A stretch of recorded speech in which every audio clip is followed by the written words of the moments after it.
이 창세기 39장에서 전도와 전도자의 삶을 이렇게 요셉의 이야기 스토리를 통해서 보여주고 있습니다.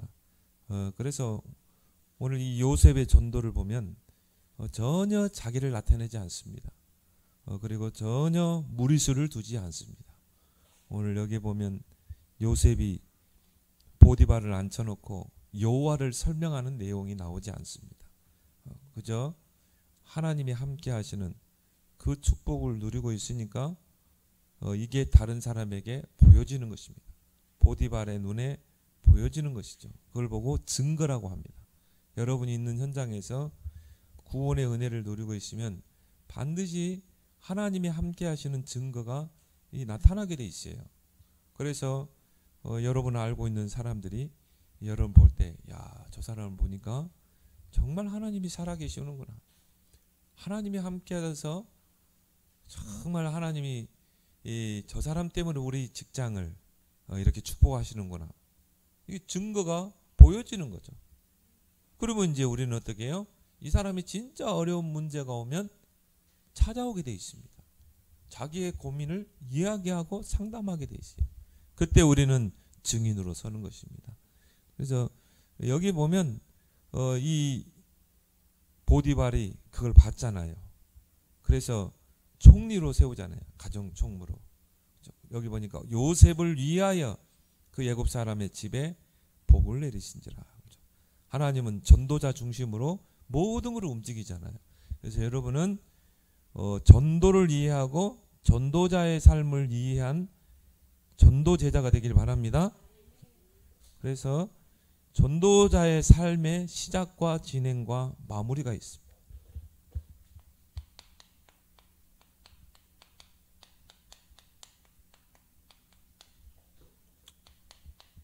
시작과 진행과 마무리. 오늘 요셉을 통해서 보여주셨죠. 여러분이 전도는 무엇인가? 이걸 정확한 정의를 여러분이 내리고 있어야 돼요. 전도는 우리는 자꾸 하는 걸로 생각하거든요. 하는 행위로. 그게 아닙니다.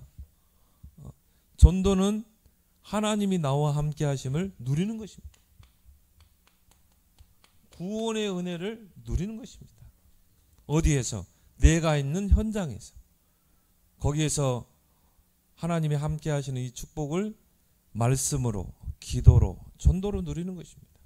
거기서 보호자의 축복을 누리는 것입니다. 그러면 반드시 보여지게 돼 있죠. 그걸 다른 사람이 보게 돼 있어요. 오늘 여기 보디발이 그걸 보게 되잖아요. 그렇죠? 그래서 그거를 3절에 보니까 그의 주인이 여호와께서 함께 하심을 보며, 그렇죠. 이게 전도입니다. 그 말은 뭡니까? 하나님이 요셉에게 증거를 주시는 것입니다. 그게 이제 2절이죠. 여호와께서 요셉과 함께 함으로 그가 형통한 자가 돼요. 누구 때문에 형통하게 했어요? 요셉을 위하여. 그의 주인 애굽 사람의 집에 있으니. 그렇죠. 그러니까요. 정말 이 구원의 은혜를 요셉이 노예로 있으면서 누리니까 이게 보여지는 것입니다. 여호와께서 그와 범사에 형통하게 하심을 보았더라. 그렇죠. 이걸 여러분이 누리고 있으면 반드시 하나님이 증거를 주시게 돼 있습니다. 그래서 여러분 알고 있는 사람이요, 여러분을 보면서 야, 그래, 저게 진짜 신자야. 저 사람 보니까 진짜 하나님이 계시는구나. 이거를 인정할 수밖에 없는 것이죠. 그러면요, 그 사람이 진짜 어려움이 있고 문제 오면 찾아오게 돼 있습니다. 그때 우리는 증인으로 서는 것이죠. 그래서 예수님께서 마가복음 3장 13절 15절에 전도의 정의를 내리잖아요. 내가 너희를 부른 것은 함께 있게 하며. 그러면 하나님이 함께하는 그 축복을 누리라는 것이죠. 내가 있는 현장에 하나님의 계획을 보며. 그러면 이게 자연적으로 또 보내사 전도도 하며. 그렇죠. 하나님이 증거를 주십니다. 증인으로 세우게 되는 것입니다. 그래서 또 보내사 전도도 하며. 그런데 보니까 여러분이 있는 그 현장이, 또 여러분이 알고 있는 사람이 귀신에 잡혀 있다 이 말이에요. 그래서 귀신을 내어쫓는 권세도 있게 하라며 영권을 주신 것입니다. 예수님이 전도에 대한 정확한 정의를 내리시고 싶어요. 그러니까 여러분 전도를 정확하게 이해를 하고 있어야 된다. 그러면 이제 여기서 나오는 게 전도자의 삶이죠. 이제 이 전도가 삶으로 연결되는 것입니다. 특별하게 우리가 전도하는 게 아니라 우리의 삶이 전도가 되는 거예요. 그래서 전도자의 삶은 뭡니까? 전도가 삶이 되고 삶이 전도가 되는 것이다. 이게 전도자의 삶이라고 그러죠. 전도와 삶이 분리되는 게 아니죠. 그럼 삶이라고 할 때는 뭡니까? 삶이라고 할 때는 우리의 일상, 하루를 우리가 살 때 일상이 있잖아요. 우리가 뭐 직장을 가더라도 우리가 뭐 대중교통을 이용하고 또 직장에서 또 사람들 만나고 또 영업할 때 사람 만나고 그게 다 일상입니다. 근데 그 속에서 전도자의 삶을 사는 것입니다. 따로 우리가 시간 내서 하는 게 아니라. 그리고 우리가 항상 우리의 인생의 중심축에는 말씀과 기도가 전도가 있어야 된다. 그게 이제 2학번 말씀이죠.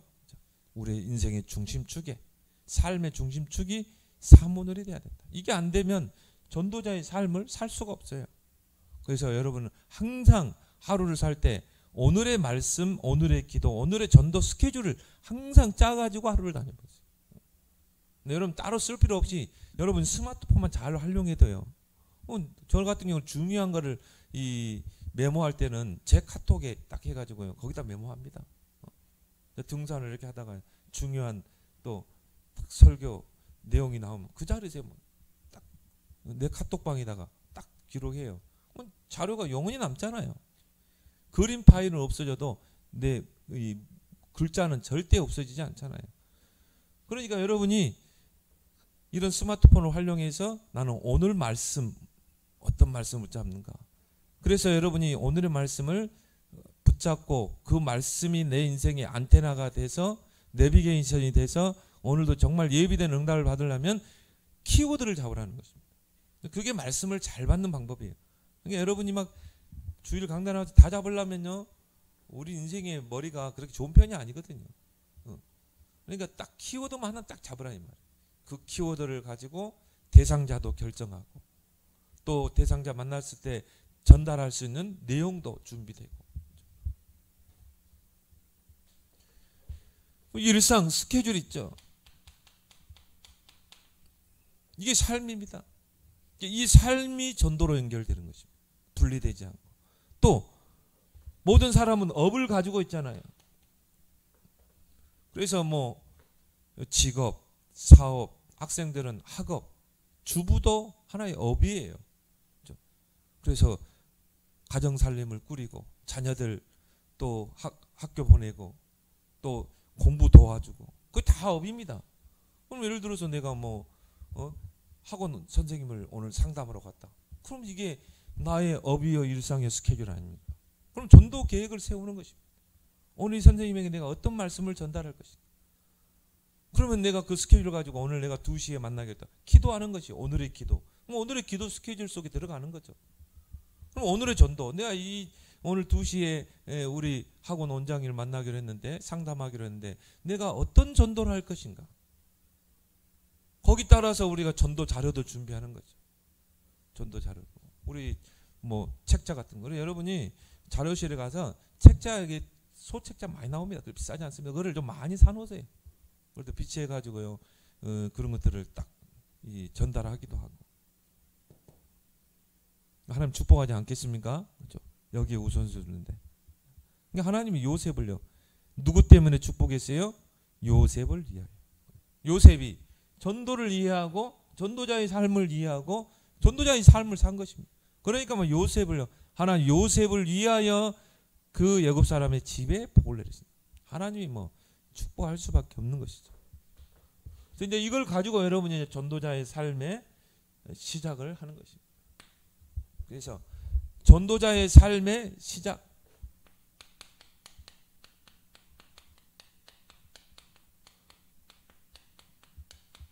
전도자의 삶의 시작은 임마누엘이다. 하나님이 나와 함께 하시는 이 축복을 누리는 것이다. 그래서 위드 임마누엘 언니스를 누리는 것이죠. 하나님이 나와 함께 하신다. 내가 있는 이 직장에서 하나님이 나와 함께 하신다. 또 하나님은 우리와 함께 하시기를 원해요. 나만 구원받는 게 아니라 내가 있는 그 직장 안에 모든 사람이 다 구원받기를 원한다. 그게 임마누엘 아닙니까? 우리와 함께 하신다. 그리고 뭡니까? 모든 것을 합력해서 뭐 직장에서 때로는 예수 믿는다는 것 때문에 조롱받기도 하고 또 많은 어려움도 오기도 하죠. 근데 그런 모든 걸 합력해서 함께 하신다. 그래서 전도자의 삶의 시작은 임마누엘. 내가 처한 곳에 하나님의 계획이 있다. 특히 뭡니까? 전도를 이해하고 전도자의 삶을 이해한 그 전도자의 그 발걸음, 그 처한 곳에는 반드시 하나님의 계획이 있어요.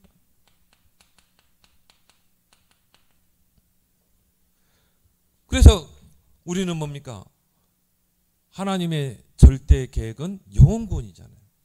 내가 있는 그 현장에서 하나님은 영혼 구원의 역사를 이루시고 하나님의 나라를 이루기 원하신다 이 말이에요. 그래서 초대교회는요, 모든 성도가 성전에서 떡을 떼고 집에서 떡을 떼고 모이는 교회, 흩어지는 교회, 성전에 모여서는 말씀으로 은혜 받고 또 그 강단에서 붙잡은 말씀을 가지고 사모늘의 스케줄을 가지고 또 집에서 떡을 떼고 뭡니까? 현장에서 말씀의 떡을 떼고 모이는 교회, 흩어지는 교회, 주일교회, 평일교회. 그런데 어떤 역사를 하세요? 주께서 구원받는 수를 날마다 더하게 하시니라. 그럼 초대교회 모든 성도들은 내가 처한 자가 아니죠. 처한 곳에 있어요.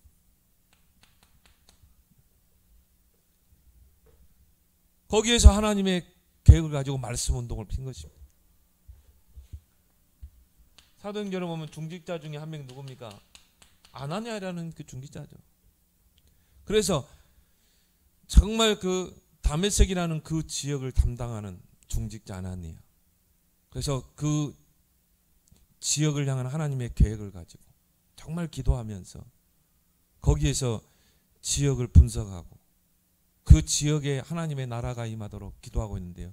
하나님이 교회를 핍박하는 그 바울을 다메섹 도상에서 딱 꺾잖아요. 거기에 누가 있어요? 정말 지역을 향한 하나님의 계획을 놓고 기도하는 아나니아라는 중직자가 있어요. 그래서 어떻게 합니까? 그 다메섹에서 바울을 꺾어서 아나니아에게 붙이잖아요. 사도행전 18장에 보면 브리스길라 부부는 로마에서 추방을 당해가지고 고린도로 왔고 빈털터리로, 바울은 아덴에서 전도에 실패해서 고린도로 왔고 둘 다 실패했어요. 그런데 거기에 하나님의 계획이 있었거든요. 시대적인 만남이 이루어지잖아요. 그렇죠? 그렇게 해서 고린도 지역에 시스템이 세워지고 이 부부가 바울이 로마를 갔을 때 함께 갔잖아요. 목이라도 내놨다고. 이걸 못 보게 되면은 이 하나님의 축복을 다 놓치는 것입니다. 내가 있는 현장에 하나님의 계획을 보지 못하면 이게 주업과 부업도 확실하게 할 수 없어요. 그런데 정말 전도자의 삶을 사는 사람은요, 내가 처한 모든 현장, 모든 사건 속에 하나님의 계획을 보는 것입니다. 그래서 주업이 바뀌는 것입니다. 나의 주업은 전도자의 삶, 나의 부업은 내가 직장 살리는 것. 내가 처한 현장에서 구원의 은혜를 누려라. 왜? 거기에 하나님의 계획이 있기 때문에. 그래서 전도 이전에 막 사람 붙잡고 막 들어봐라, 구원의 길 하지 말고 전도자의 삶의 시작은 뭐냐? 내가 처한 현장에서 하나님의 함께 하심을 누려라. 구원의 은혜를 누려라.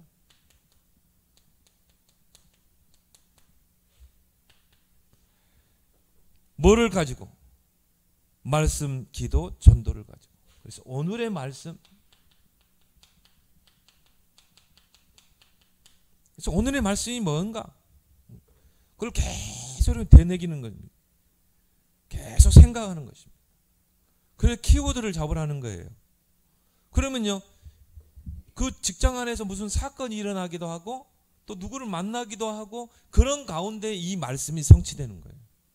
그런 가운데 항상 말씀의 키워드를 딱 가지고 있기 때문에, 그리고 하나님 그 말씀에 따른 대상자를 딱 놓고 기도하기 때문에 뭐 이런 것들을 한 번씩 체험하면요, 이야 진짜 하나님은 말씀으로 인도하시는, 진짜 말씀이 이렇게 성취되는구나, 이런 것들을 한 번만 체험하게 되면요, 사모늘이 삶의 중심축으로 딱 자리 잡게 있는 거죠.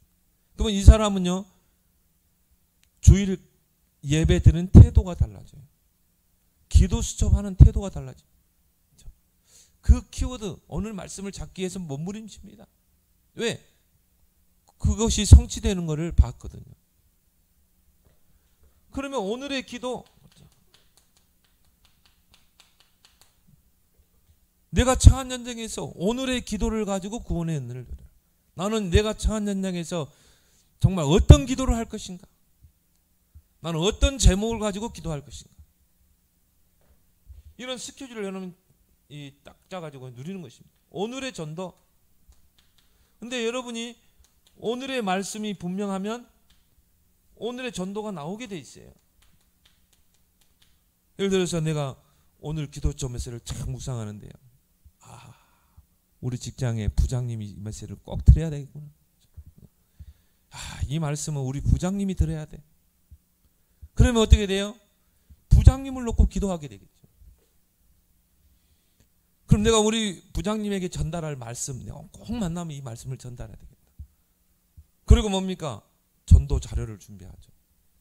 그게 오늘의 말씀 기도 전도 아닙니까? 그래서 그럼 또 하나님은 그때 시간표를 딱 맞춰요. 왜? 하나님은 내 마음과 생각을 주장하시기 때문에. 내가 오늘의 말씀 기도 수첩을 딱 묵상하는 가운데 부장님이 딱 떠올랐다 이 말이에요. 이 말씀은 우리 부장님이 들어야 될 말씀. 거기에 하나님 시간표를 움직이는 줄 믿습니다. 그러면요, 딱 기록하는 거예요. 오늘의 전도 부장님, 오늘 부장님에게 전도. 그러면 이제 거기에 하나님 시간표를 맞추기 때문에 그냥 뭐 잴 필요도 없어요. 그냥 뭐 부장님 딱 만나서 같이 식사할 때나 뭐 티타임 할 때요, 오늘 붙잡은 말씀을 딱 전달하는 것입니다. 근데 그때 하나님이 시간표를 움직이시는 것입니다. 그래서 구원주기로 작정된 자는 다 믿더라. 그러니까 이런 것들이 전혀 부담이 없잖아요. 이런 말씀 기도 전도가 없으면요, 누구 말대로 노원역 사거리에서 침대 같아가지고 하나님 어디로 갈까요? 옛날에 그런 전도 있잖아요. 막 한마디로 꽉 막힌 벽을 뚫고 들어가려고 하니까 얼마나 힘듭니까? 아파트 벨 누르려니까 얼마나 힘듭니까? 옛날에 그랬잖아요. 아파트 제 위층부터 쭉 눌렀잖아요. 그거 얼마나 힘들어요. 문을 열고 들어가야 되는데 그냥 벽을 뚫고 들어가려니까 얼마나 힘듭니까? 그래서 이제 전도가 힘들다. 나는 전도가 없다. 나는 전도의 은사가 없다. 왜? 요게 없기 때문에. 이 전도와 전도자의 삶이 이해가 안 된 것입니다. 전도는 그렇게 무리수를 두는 게 아닙니다. 전도는 막 사랑과 불협화음을 일으키는 게 아닙니다. 전도는요, 정말 하나님의 나와 함께 하시는 이 구원을 누리면 보여지게 되고 증거를 주시고 증인으로 서게 되는 것이지. 사모늘을 여러분 중심축이 되길 바랍니다. 진짜 여러분 사모늘, 나만의 사모늘을 딱 중심축으로 삼아보세요. 그러면 반드시 말씀 성취, 기도 응답, 하나님이 전도의 열매, 증인으로 여러분을 세울 줄 믿습니다. 이게 바로 하나님이 말씀하는 전도가 이런 전도라는 것입니다. 예수님이 공생의 첫 시작할 때요, 전도를 딱 이렇게 정의를 했어요. 전도부터 이야기 안 했다니까요. 내가 너희를 부른 것은 함께 있게 하면, 이것부터 누려야 돼요.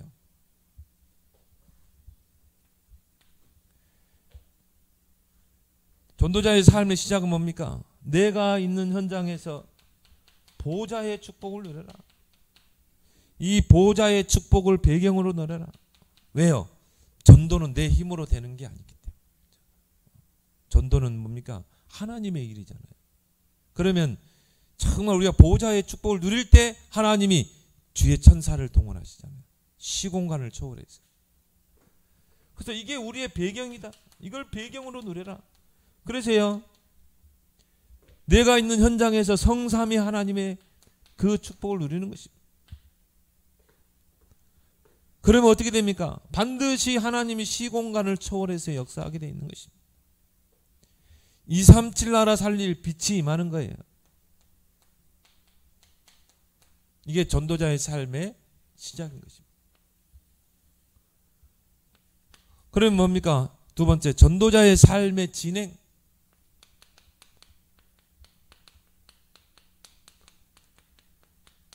전도자의 삶 진행은 뭔가? 관계다. 이제 관계를 잘 맺어야 되겠죠. 내가 처한 곳에 하나님의 계획이 있는 줄 알고 거기서 구원의 은혜, 보좌의 축복을 누리고 이제 사람과의 관계를 잘 맺는 것입니다. 그래서 하나님이 함께 하시는 증거가 보여지게 돼 있어요. 오늘 보디발의 눈에 하나님이 요셉과 함께 하셔서 형통케 하시는 그게 보여졌잖아요.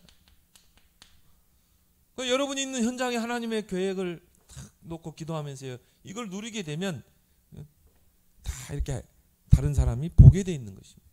보여지게 돼 있는 것이죠. 그래서 하나님이 우리를 구원하실 때 에베소 2장 7절에 오는 여러 세대의 증거를 보인다고 그랬잖아요. 하나님의 자녀는요, 증거가 보여지게 돼 있어요. 이게 정상적인 것입니다. 우리가 이 전도자의 삶을 안 살았기 때문에 안 보여지는 거지. 정말 여러분이 내가 있는 현장에서 말씀, 기도, 전도를 누리면 다른 사람이 보여지게 돼 있는 것입니다. 나쁜 이미지가 보여지는 게 아니라, 아, 저게 정말 교인이야, 저게 신앙인이야, 이게 보여지는 것입니다. 하나님이 함께 하시는 게. 오늘 요셉이 그랬죠. 창세기 39장. 요셉이 바로 전도자의 삶을 누린 것입니다. 그러니까 이게 그 주인 보디발의 눈에 보여진 것입니다. 그래서 어떻게 합니까? 요셉을 총리로, 가정 총무로 세워버리잖아요. 하나님이 한마디로 전도자의 삶을 사는 자의 업을 축복하실 줄 믿습니다. 왜 그래요? 증인으로 세워야 되기 때문에. 증인으로.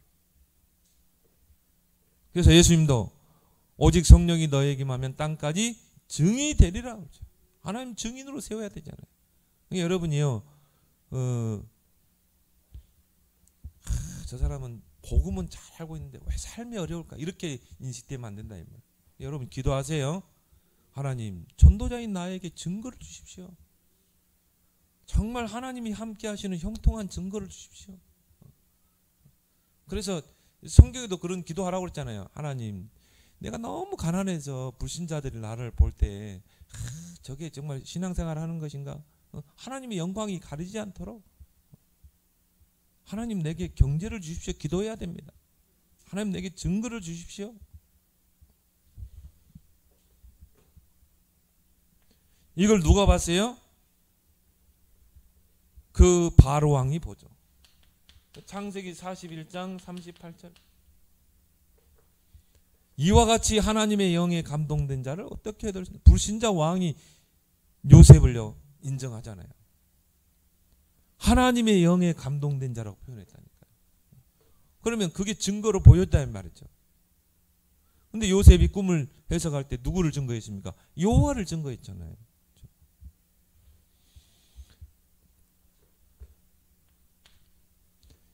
그래서 교회에 대한 이런 부정적인 선입견이 사라집니다. 대부분 우리 주변에 있는 불신자들은요, 교회에 대한 부정적인 선입견이 딱 들어있어요. 그래서 이런 부정적인 선입견이에요. 이게 결국은 부정적인 이 선입견, 이게 바뀌어야 되거든요. 왜 그러냐? 우리는 빛의 자녀이기 때문에 조금만 잘못한 것도 다 드러납니다. 빛의 자녀들은 다 드러나게 돼 있어요. 어둠의 자녀들은, 자식들은 드러나지 않습니다. 우리보다 더 나쁜 짓 하면서도요, 겉으로 뭐 거룩한 척 합니다.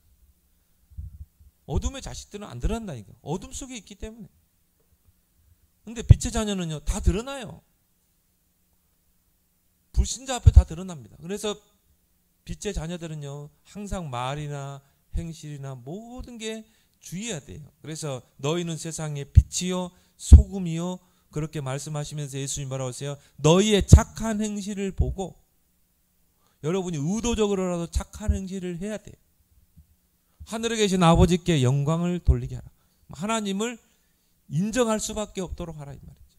왜? 빛의 자녀는 모든 게 다 드러납니다. 여러분이 말 한마디 딱 한 거 있죠. 불신자에게는 그게 계속 남습니다.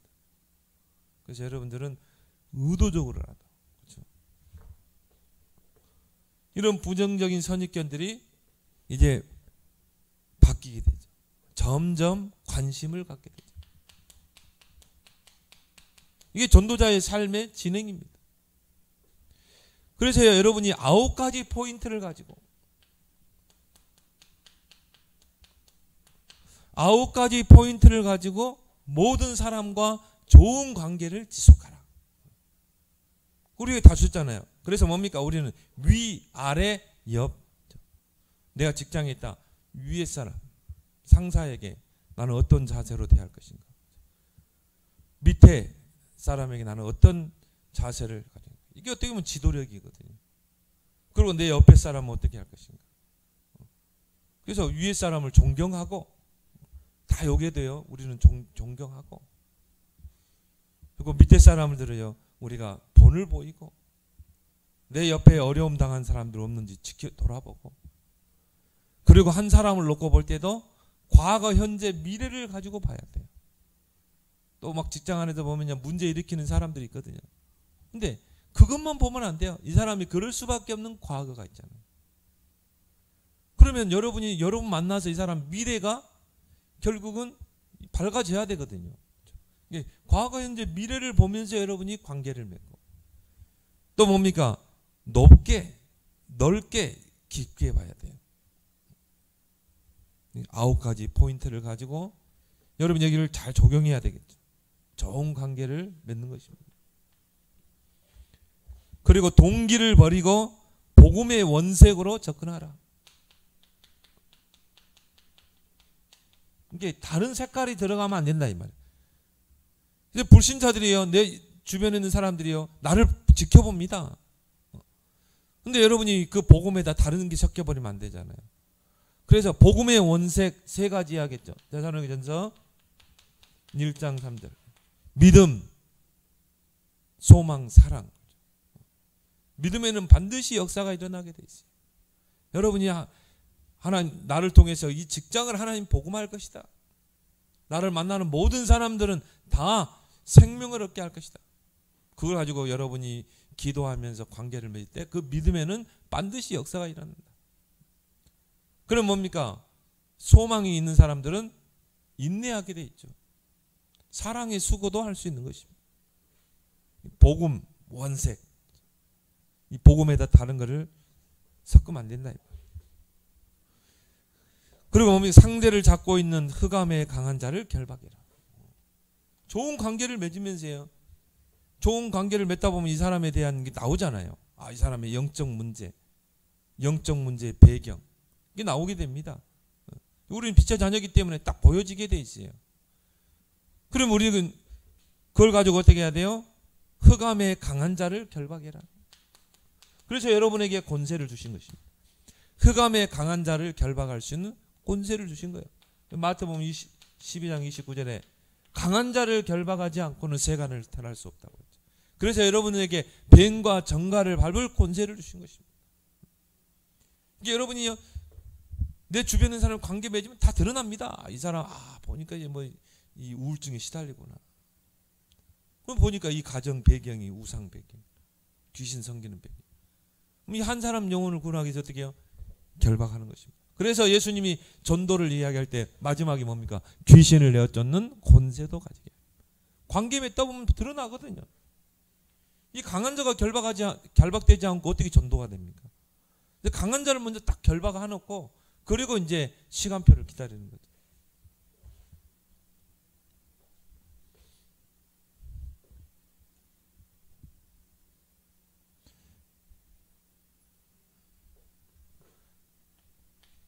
그러면서 뭡니까? 지속적으로 관계하면서 상대를 분석하라.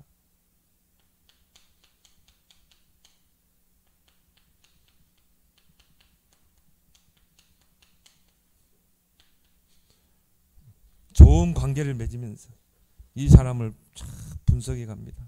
그래서 여기에서 이제 우리에게 이 관계를 할 때 이 동기가 중요하죠.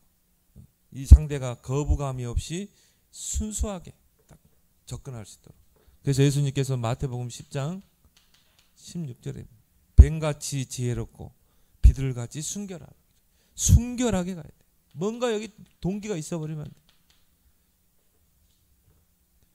뱀같이 지혜롭고. 지혜를 달라고 해야 돼요. 관계 맺을 때도 지혜가 필요합니다. 또 순결하게. 상대가요 나를 딱 볼 때 조그만 동기가 있으면요 그 사람 문을 싹 닫아버립니다. 이때까지 좋은 이미지를 쌓았는데 문을 딱 닫아버리면요 전도 막히는 것이죠. 그래서 우리는 뱀같이 지혜롭고 비둘같이 순결하게 관계를 지속하는. 그러면서 뭡니까? 이 지속적으로 관계 맺으면 상대를 분석하면 하나님의 계획이 선명한 기도 제목으로 나오게 됩니다. 이제 보여지니까 보니까 남편도 이런 문제가 있고요. 자녀도 문제가 있고. 그게 다 기도 제목 아닙니까? 이 사람을 놓고 기도해 줘야 될 기도 제목 아닙니까? 이 상대를 분석하면 분석할수록 데이터가 나오게 되고 그게 다 기도 제목이 되는 것입니다. 하나님께서 내게 이 사람을 놓고 기도하는 제목이 나오게 됩니다. 그래서요 거기서 정확한 성령 인도를 받게 되죠. 상대를 분석하면서 기도 제목 가지고 기도하면 이 사람은 어떻게 접근할 것인가. 또 시간표도 나오게 되잖아요. 전혀 무리수를 두지 않는 것입니다. 성령 인도를 보면서 이제 시간표를 보는 것이죠. 전도자의 삶의 진행은 관계. 어떤 관계를 맺느냐에 따라서 전도의 문이 열리기도 하고 닫히기도 하는 것입니다. 그러면 이제 전도자의 삶의 마무리입니다.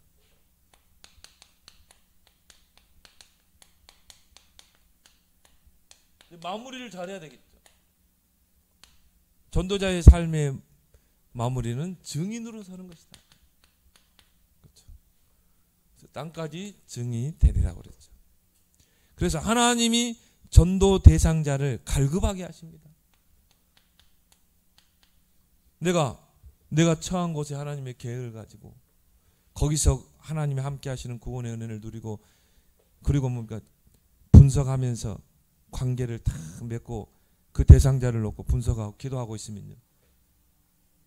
구원 주기로 작정된 사람은 갈급한 문제를 하나님 이렇게 해요. 이 사람에게 무슨 정말 갈급한 문제를 하나님 딱 일으킵니다. 이때가 이제 이 사람이 복음 받을 시간표인 거예요. 그래서 여러분이 관계 맺으면서 세 대상자를 놓치지 말라는 게 그겁니다. 갈급한 자, 충성된 자, 사명자를 놓치지 말라는 거예요. 여러분이 관계하고 있는 사람이요, 한 사람이 막 갈급해요. 막 가정의 문제, 남편의 문제, 자녀의 문제, 여러 가지 문제로 막 갈급해진다 이 말이에요. 그러면 누구에게 오겠어요? 여러분에게 옵니다. 그러면 그때가 하나님 시간표잖아요. 또 이런 걸 보면서 이 사람이 구원주기로 작정된 자구나. 또 충성된 자. 정말 교회는 복음은 희미하지만 정말 하나님을 향한 중심이 있는 사람이 있거든요. 또 나름대로 전도하고 있는 사명자. 이런 세 대상자는 우리가 놓치지 않아야 되죠. 그래서 전도 대상자를 하나님이 갈급하게 합니다. 그래서 복음 받을 시간표를 딱 맞추십니다. 작정된 자는 말은 뭡니까? 하나님이 시간표를 맞추는 자 있다 이 말이에요. 작정된 자는 다 믿더라고 그랬죠. 그래서 성경에 보면 열왕기하 5장에 보니까요. 누굽니까? 나아만 장군. 아람 땅에 나아만 장군. 그리고 그 나아만 장군 집에 포로로 잡혀온 소녀. 근데 이 소녀가 보니까요. 정말 여호와를 향한 중심이 있는 자예요. 전도자의 삶을 사는 자였어요. 근데 이걸 우리가 하나님의 계획, 내가 왜 이 나아만 장군의 집에 노예로 붙잡혀 왔을까? 여기야 되는 하나님의 계획을 알지 못하면 어떻게 돼요? 신세한탄할 수밖에 없죠. 내 팔자 속아. 내가 어쩌다가 이 집에 내가 노예로 팔려왔을까? 잡혀왔을까? 근데 이 소녀는요, 정말 여호와를 아는 사람이에요. 전도자의 삶을 사는 그런 전도자였어요. 그러니까 나아만 장군의 집에 노예로 붙잡혀 왔는데 거기에 하나님의 분명한 계획이 있다. 그래서 그 자리에서 구원의 길, 거기서 노예로 있으면서 그 주인을 섬기면서 구원의 은혜를 누린 것입니다. 하나님이 함께 하십니다. 그리고 어떻게 했겠어요? 나아만 장군의 이 가문은 어떤 가문입니까? 그리고 이 가정은 어떤 배경 속에 있는 가정입니까? 나아만 장군은 어떤 사람입니까? 보니까 이 사람이요, 아람 왕 다음으로 높은 사람이에요. 그러니까 뭐 장군이니까 백성들에게 얼마나 존경을 받겠습니까? 그리고 이스라엘을 쳐들어와 가지고 이 모든 걸 뺏고 사람들을 포로로 잡아갔다니까요. 얼마나 이 아람 땅에서는 영웅과 같은 사람이잖아요. 그 포로로 잡혀온 사람들 중에, 이스라엘 사람 중에 한 소녀가 나아만 장군 집에 이제 몸종으로 들어온 것입니다. 그걸 분석한 거예요. 이 나아만 장군은 왕의 총애를 받고 백성들에게는 영웅과 같은 존재구나. 근데요, 딱 보니까요, 그가 갑옷을 입고 있을 때는 영웅과 같이 기백이 있어 보이고, 집에 오면 어떻게 해야 돼요? 갑옷 다 벗어야 되잖아요. 이때 드러나는 것입니다. 이 사람이 문둥병에 걸려 있는 거예요. 막 밤만 되면 괴로워하는 거예요. 살은 썩어가지, 냄새 나지, 고름 나지. 밤마다 괴로워하는 것입니다. 여러분이 여러분 주변에 보면 막 잘 나가는 사람도 있죠. 조금만 여러분이 계획을 가지고 관계해 보세요. 그러면요, 영적 문제 다 보이게 돼 있습니다. 여러분 빛의 자녀이기 때문에 빛 앞에는 드러나지 않는 게 없어요. 빛 앞에는 다 감추인 게 드러난다고 그랬어요. 그래서 관계가 중요한 것입니다. 좋은 관계를. 그러면요, 딱 영적 문제 드러납니다. 그러면 그게 기도 제목 아닙니까? 하나님이 내게 주신 기도 제목. 거기서 성령 인도를 받는 거죠. 이 소녀가요, 나아만 장군의 영적 문제를 본 것입니다. 근데 우리 같으면요, 막 당장 가가지고요, 구원의 길 막 하잖아요. 근데 소녀는 계속 기도한 것입니다. 기도하다가 이제 이 여주인에게 이야기한 거예요.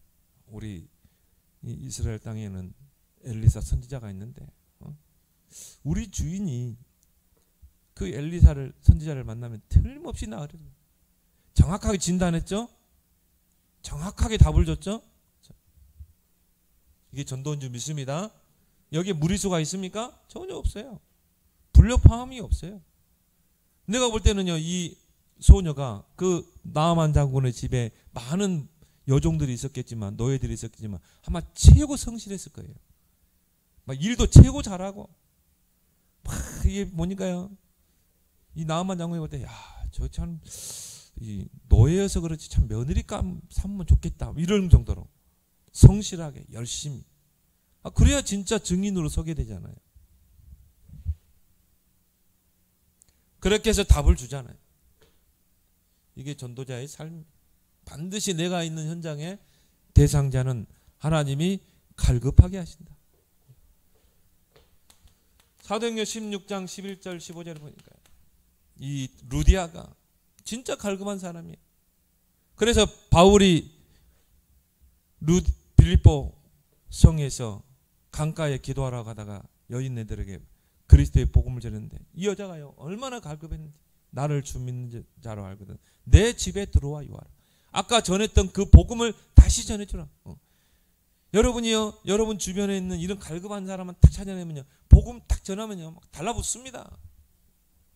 이 사람은요, 절대 복음 외에는 관심도 없어요. 생명 겁니다. 우리 초창기 때 보세요. 막 그 전국 집회 하나 따라와가지고 메시지 들으려고 앞자리에 앉으려고. 지금 생각해보면 진짜 영적 문제 많은 사람, 갈급한 사람. 나도 갈급해가지고 막 평신도하고 싸우고 그랬거든요. 나도 갈급해가지고 복음 아니면 죽을 것 같더라니까. 뭐 복음 들으면요, 막 진짜 막 사이다를 먹는 것처럼 확 시원하고, 그러다 또 현장에 와보면 또 막 갈등하고 시험 들고, 그래 또 그런 집회 속에 뭐 원주에 산다 그러면 거기까지 가가지고 또 은혜 받아야 돼. 2시간 전에 가서 자리 잡아놓고. 근데 그 사람들이 지금 다 전도자로 섰잖아요. 그러니까 이런 사람들이 있다니까요. 이 요한복음 3장 1절에서 누굽니까? 니고데모. 이 사람은 바리새인입니다. 근데 명색이 그래도 지도자인데 숨은 갈급함이 있었어요. 언제 찾아옵니까? 밤에 몰래 찾아오잖아요. 예수님 찾아오잖아요. 당신은 보니까 이스라엘 선생이다.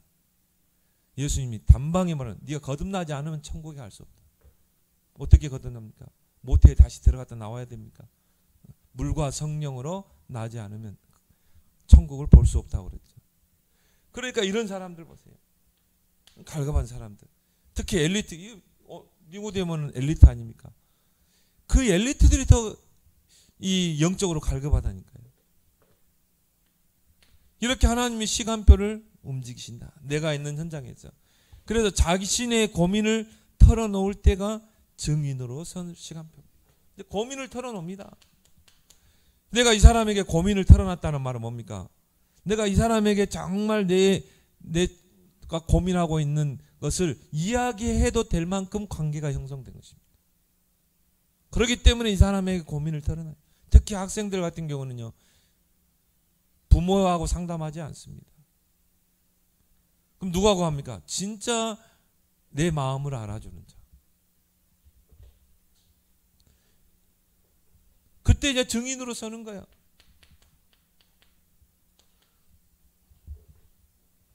그래서 증인이란 무엇인가? 증인이란 가진 자다. 여러분은 복음을 가진 자잖아요. 여러분은 본 자잖아요. 정말 예수가 그리스도라는 사실. 여러분은 그 복음을 맛본 자잖아요. 이게 증인입니다. 복음을 가진 자, 복음을 맛본 자, 또 복음을 본 자. 그래서 베드로가 그 유대 지도자들 앞에서요, 우리는 보고 들은 것을 말하지 않을 수 없다고 그랬잖아요. 베드로가 그 안진뱅이에게 뭐라고 했습니까? 내게 있는 것으로 그랬잖아요. 네게 주노니 그리스도 이름으로 일어나 걸으라 그랬잖아요. 이게 증인이에요. 증인으로 서는 것입니다. 우리는 이미 가지고 있어요.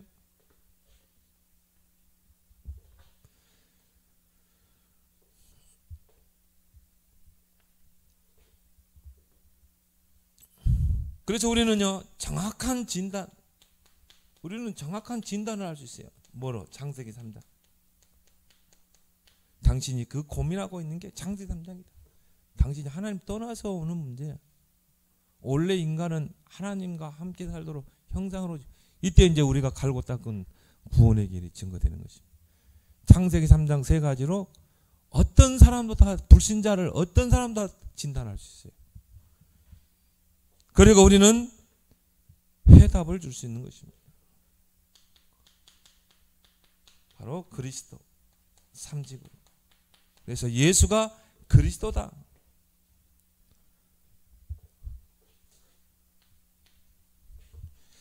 좋은 관계를 맺고 상대가 복음을 듣고 답을 얻을 때까지 그 과정이 중요한 것입니다. 제일 중요한 게 뭡니까? 관계. 하나님의 계획을 알고 이제 관계를 잘 맺고, 그래서 좋은 관계, 상대를 좋은 관계를 맺다가 이 상대가 복음을 듣고 답을 얻을 때까지 하나의 과정이죠.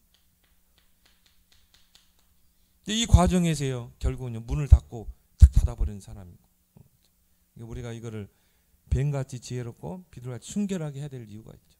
이게 너무 조급하지 말고 장기전으로 가야 돼요. 이게 전도자의 삶입니다. 그래서 관계 대상자를 품어야 돼. 그래서 우리가 MMP 전략을 가지고 하루에 3번 접촉하라. 메시지를 가지고 접촉하라. 또 미팅, 만남을 통해 접촉하라. 만남이라는 게 꼭 만나는 게 아니라 여러분이 카톡으로도 만날 수 있고 전화로도 만날 수 있고, 또 프레이어, 기도로 만나라. 그 사람하고 기도해라. MMP 전략. 반복적인 만남을 통해 자료를 전달하라. 이 과정 속에요, 정말 여러분이 구원의 길을 전하지 않아도 이 자료가 이 사람을요 변화시킬 수 있습니다. 그래서 여러분이 자료를 계속 전달해주고, 또 여러분이 더 깊게 들어가면요, 관계일지를 기록해라. 이 사람을 처음 만났을 때부터 내가 어떻게 관계하고 있었는가, 관계일지를 계속 한번 기록해보세요. 그러면요, 하나님이 이 사람을 어떻게 다루고 인도하셨는가 딱 보입니다. 그래서 전도자의 삶은 절대 무리수를 두는 게 아닙니다. 온전히 뱀같이 지혜롭고 비둘기같이 순결하게 온전히 성령 인도받는 전도자의 삶. 오늘 요셉과 같은 그런 전도자의 삶에 열매 맺는 여러분 되길 바랍니다. 오늘 우리 주신 말씀